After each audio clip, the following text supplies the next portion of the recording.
নমস্কার। হীরার দেশে হীরার খনি এক সময় ছিল। হীরার দেশে হীরার খনি এক সময় ছিল। এখন আসেন শুনি দরবারে আজ কি কি কথা হলো। ভালো কথা। বুদ্ধিজীবীরা গেল কই?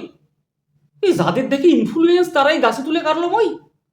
এ রাশি রাশি মোমবাতি ফেস্টুন লাল কালিতে লিখে হাত উসিয়ে চেঁচায় গলা লাইট ক্যামেরা দেখে। এত খবর দিলাম আমি, তবু আসলো না কেন সে? ফ্রেম হারাবার ভয় কি নাই?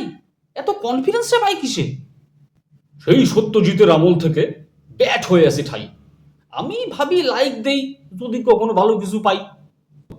আবার গিয়ে আদেশ করো, ক্যামেরা রোলিং হচ্ছে পাশে, ওই যতটা মেকআপ হয়েছে পত্রপাঠ যেন চলে আসে, নইলে স্ট্যাম্প লাগাবো ঘাসে। মহারাজ, এটা আপনার জন্য আনলাম আজ। বাহ, এ তো অপূর্ব লেখা। হাত পাকা।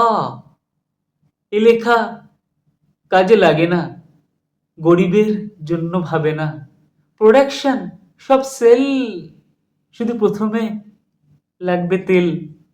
বেশ মজা মহারাজা। বটে, এত বুদ্ধি তোমার ঘটে? এত বছর ঘেটে লিখেছো কটা বই? আর বাকি যেসব আয়োজন সেসব গেল কই? এটা নগণ্য, এটা নগণ্য, অতি সামান্য। আমি ন্যাকা সুরেই কথা বললে সেটাই আপনার পণ্য। আমি আপনার জন্যই বলবো কথা। আপনি কত সহজ, কত সোজা। আপনি ভাবেন সবার জন্য, আপনি শ্রেষ্ঠ মহারাজা।